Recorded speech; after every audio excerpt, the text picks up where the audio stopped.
একটা কথা বলছিল যে চীনের ব্যাপারে বাংলাদেশকে সাথে চীনের সম্পর্কের একটা খুব গুরুত্বপূর্ণ বিষয় আছে। আমি দেখলাম যে মানে গত প্রধানমন্ত্রী শেখ হাসিনা উনি চীনে গেলেন এবং উনি একটা মানে যে কাঙ্ক্ষিত যে প্ল্যান ছিল সেটা ফেল করলো এবং আগে চলে গেলে হ্যাঁ, এবং পুরো হিসেবটা আগে ঠিকঠাক মতোই ছিল যে আগে ইন্ডিয়া সফর করবে এবং তারপরে চীন সফর করবে, সবই ভেরি স্মুথলি হচ্ছিল। এবং যে যখন আমাদের কোভিড চলছিল তখন ওই যে 19, 20, 21 এই 3টে বছর বাংলাদেশ চীন রিলেশন এই যাবৎকালে সবচেয়ে এক্সেলেন্ট পেসে ছিল।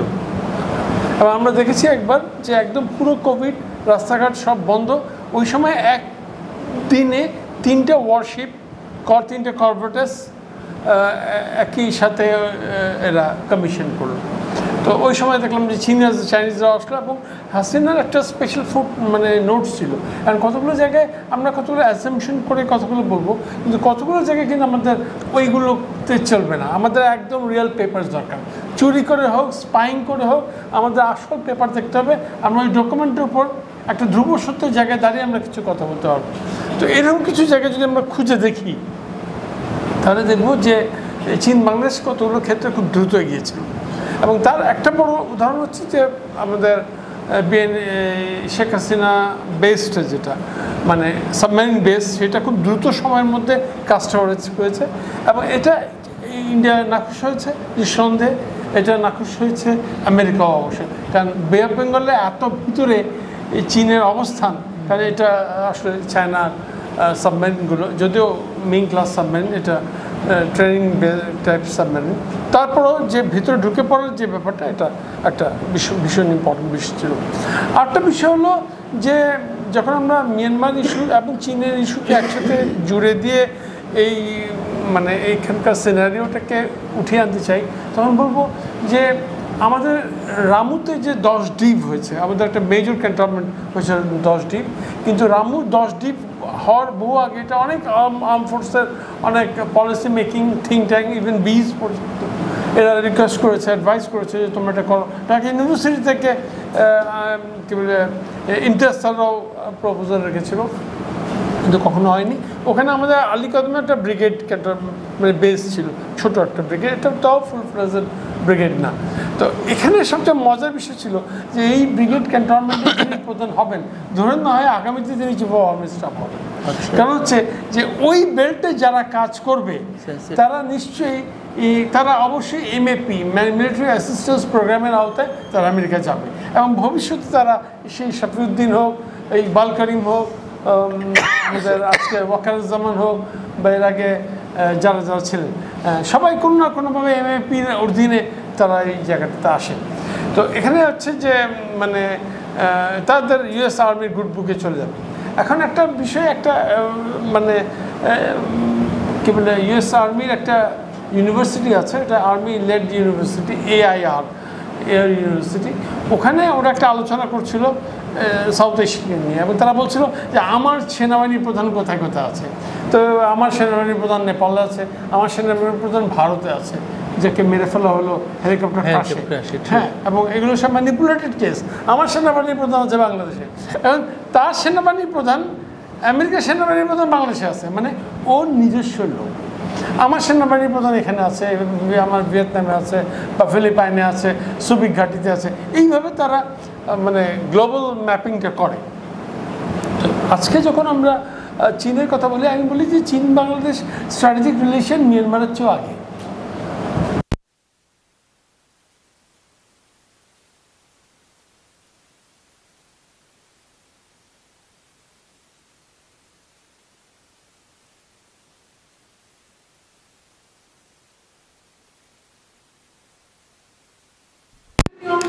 কথাবার্তা হয়েছিল যে দেখো এই দুটো দেশের সাপ্লাই একই সাপ্লাই, এই দুটো দেশের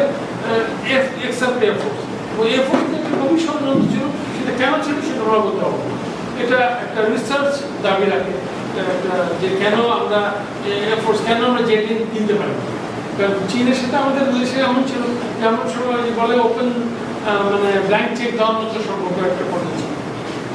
এবং আমরা এটাও কিছু দেখতে হবে যে কেন বাংলাদেশ নেভি গত 10-12 বছরে অনেকখানি এগিয়ে গেছিল। এটা কিন্তু একটা ট্রু স্টোরি, এটা আপনি এড়িয়ে যেতে পারবেন না। এবং মানে সবচেয়ে মজার বিষয় হচ্ছে যখন আমরা এই জিও পলিটিক্যাল হিসেবটা করছি, হাসিনা যখন প্রথম পাওয়ারে আসে, প্রথম পাওয়ারে এসে যখন প্রথম বাংলাদেশ মিলিটারি একাডেমিতে যান, সেই মিলিটারি একাডেমিতে যে উনি একটা বক্তৃতা দিয়েছেন, ওই বক্তৃতা জায়গায় শোনানো হয়েছে। বক্তৃতা খুবই ইন্টারেস্টিং ছিল। উনি বলছেন যে আমার প্রিয় ক্যাডেটস, আমার সন্তানের চেয়েও তোমরা ছোট, তোমরা মনে রাখো তোমরা আর কতকাল কনভেনশনাল উইপেন নিয়ে যুদ্ধ করবা।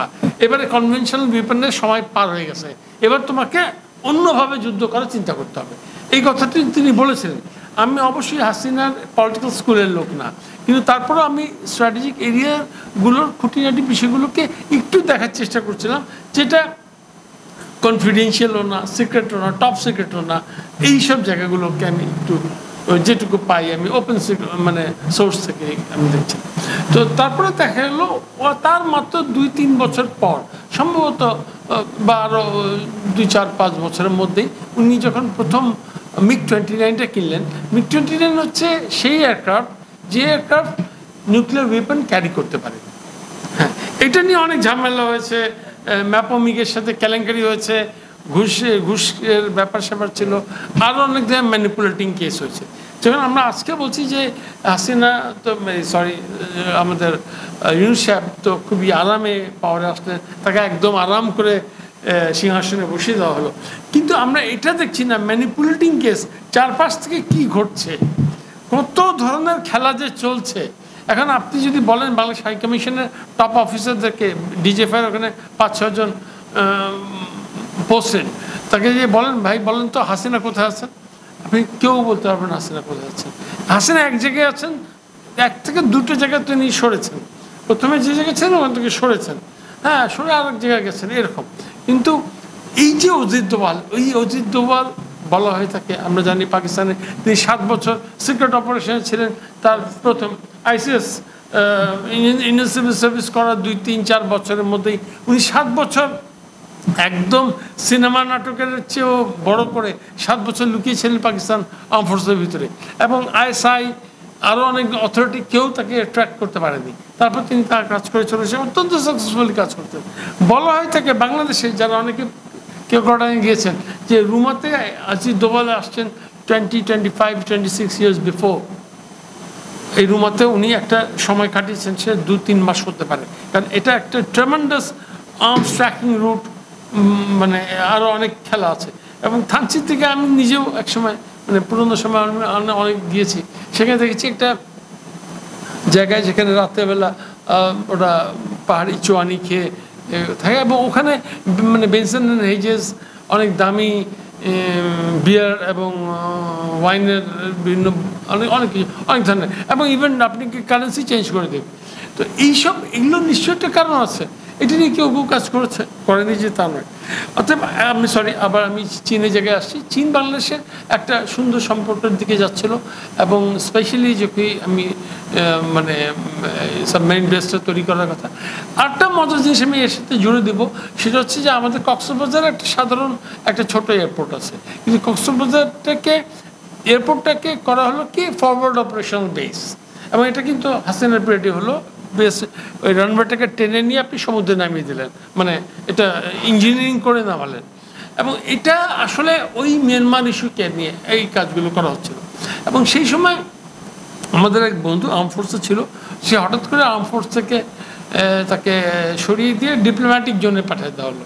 তা ওর সাথে আমার যেহেতু আমরা একসাথে স্কুল কলেজ ইউনিভার্সিটিতে কিছু সময় পড়েছি, সেই সুবাদে আমি তাকে বললাম যে আসলে বিষয়টা কী। সে বললো যে সব কথা আমাকে জিজ্ঞেস করিস না, সব কথা যদি জিজ্ঞেস করিস আমি অনেক কিছু মিথ্যে কথা বলবো, অতএব তুমি আমাকে বলো। সে আমাকে বললো যে দেখো যে মানে গভর্নমেন্ট কিছু কিছু ক্ষেত্রে কিছু কাজ করার চেষ্টা করছে, এবং এখানে একটা কনস্পিরেসি এবং কাউন্টার কনস্পিরেসি চলছে, এবং এটা আমাদেরকে ধরা বা আমাদের জায়গা থেকে, হ্যাঁ এর দুটো কারণ থাকতে পারে। এটা গভর্নমেন্ট খুব পজিটিভ অ্যাঙ্গেল থেকে রাষ্ট্রকে একটা জায়গায় নিয়ে যেতে পারে, এই জন্যও হতে পারে, কিংবা আসলে অন্য কোথাও অন্য কিছু ঘটছে কিনা সেটা জানারও একটা প্রক্রিয়া হতে পারে। তো এরকম কিছু কাজ আমরা দেখলাম সেই সময়। এবং এটাও দেখলাম আরসা, বিশেষ করে আরসাকে, এবং আর একটা গ্রুপ ছিল সেই সময় ওই গ্রুপটা 2-3 বছর কাজ করে তারপরে ওরা হাইবারনেশনে চলে যায়।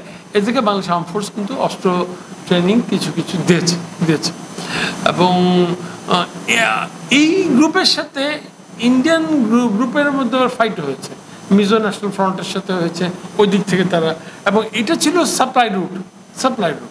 এখন আজকে যখন আপনি মানে চীন বাংলাদেশ সম্পর্কের অবনতি হঠাৎ করে ধূপ করে যে পড়ে গেল, এর একটা মজার বিষয় চীনা সাংহাই ইউনিভার্সিটিতে একটা আলোচনা হয়েছে। সেখানে তারা বলেছে যে দেখো বাংলাদেশ একটা বড় মুনাফিকি করেছে। সেই মুনাফিকিটা কি, যেটা পাকিস্তান করেনি, এটা মিশরও করেনি। সেটা বিশ্ব পাকিস্তান, ওরা বলছে পাকিস্তান আরও শক্তভাবে এটা করেনি। সেটা হলো যে চাইনিজ ওয়েপন যেগুলো বাংলাদেশে আসবে সেগুলো একটা চুক্তির মধ্যে একটা ক্লজ আছে এরকম যে এগুলো অন্য কোনো দেশ যেন ধরতে না পারে, অন্য কোনো ট্রেনার এটা যেন হ্যান্ডেল করতে না পারে, এর অন্য কোনো ম্যানুয়াল যেন বাইরে না যায়।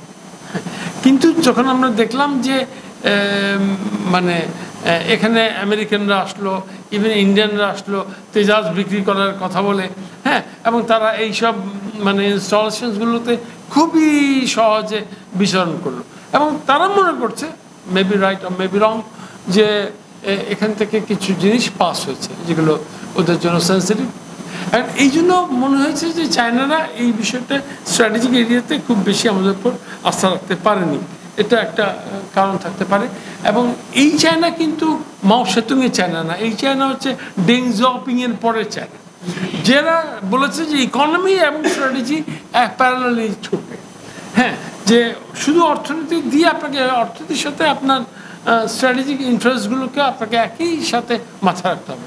অর্থাৎ এই ডেং জিয়াওপিং মানে আপনি যদি তার ইন্টেলিজেন্স অপারেশন, ইন্টেলিজেন্স চায়না আগে 2-3টা দেশের বাইরে কাজ করতো না, চায়না সারা পৃথিবীর প্রায় ওদের 56টা ওদের ওভারসিজ অপারেটিভস টিম কাজ করে। তো আজকে এটা একটা বড় বিষয়। জিওপলিটিক্সের আরেকটা বিষয় আমার কাছে খুবই সেন্সিটিভ মনে হয়েছে। ওই অনুষ্ঠানটাতে আমি একজন মানে দর্শক হিসেবে, একজন দাওয়াতি হিসেবে আমিও ছিলাম, সেজন্যই বলি। সেটা হচ্ছে যে ডিজিএফআইয়ের লোগো চেঞ্জ হচ্ছে ক্যান্টনমেন্টের ভিতরে, ডিজিএফআই অফিসের সামনে বিশাল বড় সামিয়ানা করা হয়েছে এবং সেখানে অনেককেই দাওয়াত দেওয়া হয়েছে।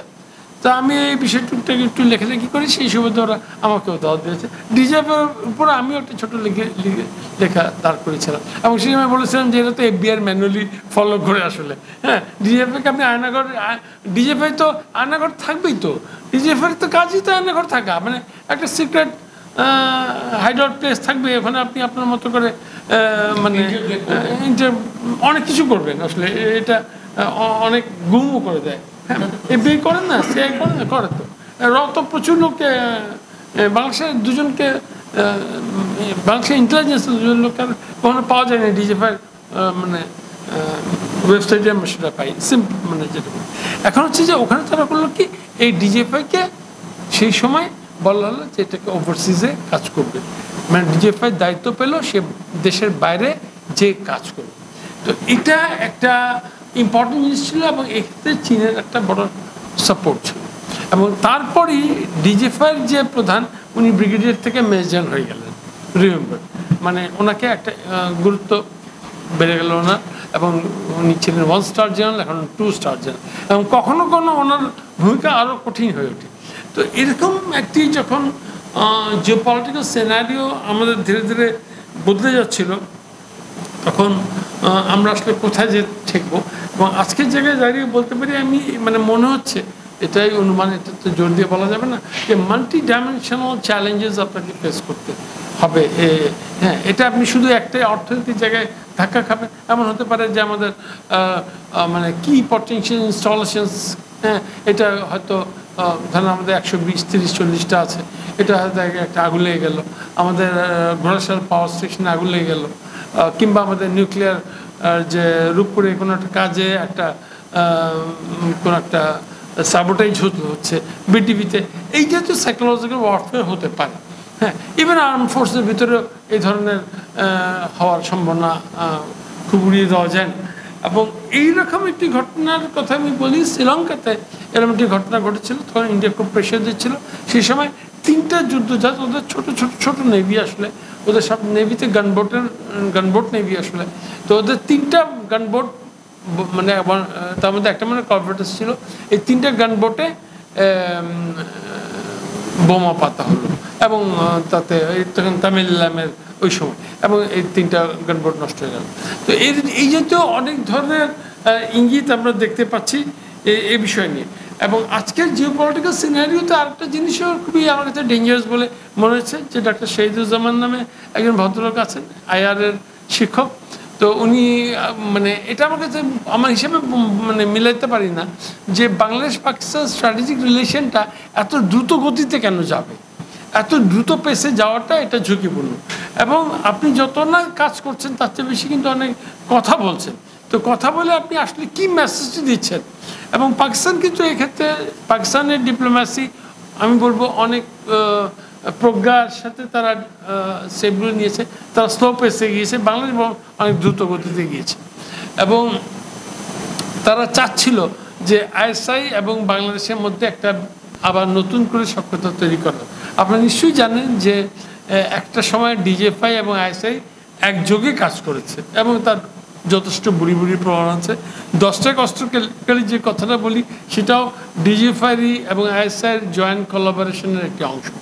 এবং এইটার উপর ইন্ডিয়ান আর্মির একজন ব্রিগেডিয়ার শামসিক সিং, তিনি এয়ার ইউনিভার্সিটিতে আমেরিকাতে বসে PhD করেছেন এই 10টা কষ্টকালী নিয়ে, এবং এটা US এয়ারফোর্স ওরা এটা একটা পাবলিকেশন করেছে।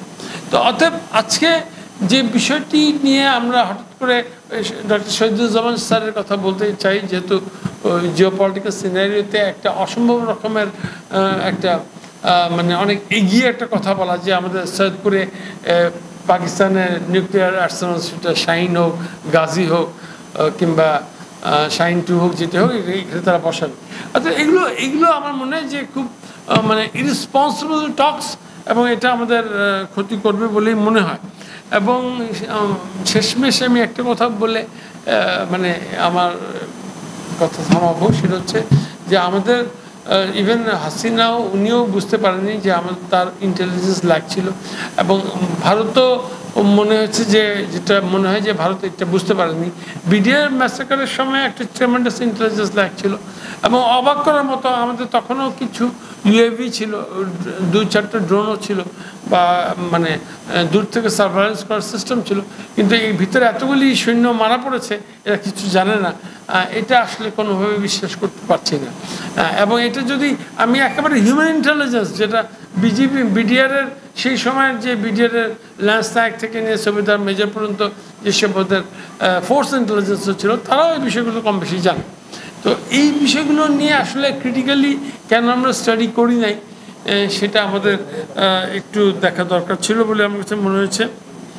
এবং শেষ যে কথাটি হচ্ছে যে আমরা সবসময় ডাটা নিয়ে আজকে কথাবার্তা হয়েছে, যে জেন্স সিপ্রি কিংবা CI ফ্যাক্টস বুককে মনে করি, তাহলে আপনি ওই জায়গার থেকে যদি বিবেচনা করেন, ভাই বলেছিলেন যে একটু আগে যে মিয়ানমারের সাথে আমাদের হলে আমরা পেরে উঠবো না। আসলে আপনি বলেন আমেরিকান পাওয়ার কিংবা সোভিয়েত পাওয়ার বা রাশিয়ান পাওয়ার, যে নামে বলেন, বা ব্রিটিশ পাওয়ার, আর তালেবানের শক্তির মধ্যে মানে সেই সময় কত পিছনে তারা ছিল, কিন্তু ওখানে তারা সুবিধা করতে পারেনি। হ্যাঁ, ইভেন একটা পর্যায়ে যখন পাকিস্তানের সাথে একটা কনফ্রন্টেশন হয়েছিল, পাকিস্তান পৃথিবীর প্রথম 10টি শক্তির একটি, 8 নম্বরে আছে, তো তারাও কিন্তু মানে আফগানিস্তানের তালেবানদের সাথে সুবিধা করতে পারেনি। অর্থাৎ মানে যে প্যারামিটার্সের উপর বেসিস করে আপনি ফোর্সের ফায়ারিং পাওয়ারকে হিসেব করছেন, ওদের হিসেবটা অন্য জায়গা থেকে তারা করে। তো অতএব মিয়ানমারের আমার কাছে মনে হয় যে মানে যে লোকটি যারা অফেন্সিভ করে তারা একটা ডিসঅ্যাডভান্টেজের মধ্যে থাকে, যারা ডিফেন্সিভ করে তারা একটা অ্যাডভান্টেজ, একটা ন্যাচারাল অ্যাডভান্টেজ তারা পায়। তো অতএব মিয়ানমারের প্রচুর ঝামেলা রয়েছে। এবং আমার জানা মতে DJFI-র অনেক লোক ছিল যারা এই অনেক আগে থেকেই এই আরাকানের লোকগুলো, রোহিঙ্গার লোকগুলো এখানে সে লালমাটিতে, মগবাজারে, আজি সুপার মার্কেটের উপরে দ্যাট, হ্যাঁ, যে তার এখানে থাকছে, বউ বাচ্চা নিয়ে একদম ঘুরে বেড়াইছে, হ্যাঁ, এভরিথিং ইজ ওকে। তো এগুলো ছিল। অতএব কেউ কেউ বলে যে আমরা মিয়ানমারের সাথে যুদ্ধে জিতেছি একটা বুলেট খরচ না করে, এই কথা আমি বলছি এই কারণে যে আমাদের ইন্টেলিজেন্স অপারেটিভস এর অন্য একটি কাউন্টার বয়ানও আছে, অন্য একটা ন্যারেটিভসও আছে, কিন্তু আমরা যুদ্ধ না করে ঝামেলা না করেও আমরা আমাদের অঞ্চলের যে ঝামেলার জায়গাটি ওর মধ্যে আমরা একটি বাফার জোন তৈরি করে দিলাম যে এখন তোমরা নিজেরাই যুদ্ধ করো। অর্থাৎ এই খেলাটি জটিল খেলা, তবে এর বাইরে এর পিছনের যে প্লেয়াররা সেটা আরও একটা বড় গ্র্যান্ড ডিজাইনের অংশ। অতএব আমি যাকে শত্রু বলছি ভবিষ্যতে সেই হয়তো আমার সাথে কাজ করবে ওই বড় শত্রুর সাথে ফাইট করতে। অর্থাৎ এই খেলাটিও আমাদের রয়েছে। এবং যখন আমরা মানে আমেরিকাকে দেখলাম, ইন্ডিয়াকে দেখলাম, এবং অস্ট্রেলিয়াকেও দেখলাম যে তারা কোয়াড করবে, এবং কোয়াড করতে যে তারা একটা অদ্ভুত মানে কথা হঠাৎ করে মুখ ফসকে বলে ফেললো, এবং সেটা যে কোনো লোক যে মানে আজে বাজে লোক বলেনি, বলেছে অজিত দোভাল। হ্যাঁ, যে ভেরি সাল, এবং তাকে দেখে খুবই মানে নরম সরম দেখে মনে হয় যে খুব ছোটোখাটো লোক এবং খুব ভদ্র, খুবই জেন্টেল আগে বাড়িয়ে। হ্যাঁ, কিন্তু সে যে কত শার্প এবং কত শ্রুড ইউ কান্ট ইমাজিন। এবং ভাই বলছেন যে মানে ওদের তো ট্রান্সপারেন্সি আছে, সন্দেহ আছে, কিন্তু কখনো ওরা বেঁধে দিয়ে ছাড়ে, কখনো ওরা ছেড়ে দিয়ে বাঁধে। অতএব এই খেলা এত সহজভাবে বলা যায় না। এবং ওরা এমনভাবে, যেটা আমাদের যুবকরা যে কাজটি মানে করতে পারেনি বা করতে চায়নি, বা হয়তো ওইভাবে স্ট্র্যাটেজিক ডিজাইনিং তারা করেনি, সেটা হচ্ছে যে যখন আমি যুদ্ধ করব কিছু সৈন্যকে আমি রেখে দেব, তাকে বুঝাবো না যে সে আমারই সৈন্য, সে ভবিষ্যতে অন্য খেলায় তারা যেন সেই যুদ্ধে অংশগ্রহণ করে। তো ওই জাতীয় অত মাস্টার প্ল্যান করে তারা এই খেলাগুলো সাজায়নি। আর শেষ কথা হলো যে আমার মনে হয় অজিতদোভালের খেলা চলছে, আমাদের খুবই মনোযোগের সাথে এই খেলা দেখতে হবে। এবং আমার এক বন্ধু আছে, মানে তো যন্ত্রপাতি চলছে, অত সব কথা কৃষি কথা বলা যাবে না, তারপরেও বলছি যে মানে এই মুহূর্তে প্রধানমন্ত্রী নিশ্চয়ই চুপ করে বসেননি, ওনারা এর আগেও 75-এর অভিজ্ঞতা আছে, এবং উনি দিল্লিতে বসে সে কাজগুলো করেছেন, এবং এটা ভেরি ন্যাচারাল, এটা হতে পারে, কিন্তু ওনাকে ম্যানিপুলেট করছে কারা সেটাও আমাদের দেখতে হবে। এবং অত্যন্ত মানে লজ্জার সাথে বলি, আমাদের ইন্টেলিজেন্স, আমাদের অফিসিয়ালস যারা আছেন, আমাদের এজেন্সি পিপল যারা রয়েছেন, আমাদের আরও অনেক ধরনের, আমাদেরও কিছু দু চার চামচা থাকে, তারা কিন্তু তার অবস্থান, তার কর্মকাণ্ড এগুলো খুব ভালোভাবে সার্ভেলেন্সের মধ্যে রেখেছেন এমনটা মনে হয় না। তবে কিছু কিছু কাজ যে হচ্ছে না তাও কিন্তু নয়। অতএব আমার মনে হয় যে কেউ বলছে যে নির্বাচন যেটা মনে হচ্ছে যত এত স্মুথলি গড়াবে বলে মনে হয় না, এর পিছনে খেলোয়াড় আছে। এবং আমরা এর আগের সময় যে খেলাকে দেখেছি, যে খেলোয়াড় দেখেছি, এবার সেই খেলা না, অন্য খেলোয়াড় অন্য খেলায় মাতবে, সেটাই আমরা মনে করছি। Let's see. ধন্যবাদ।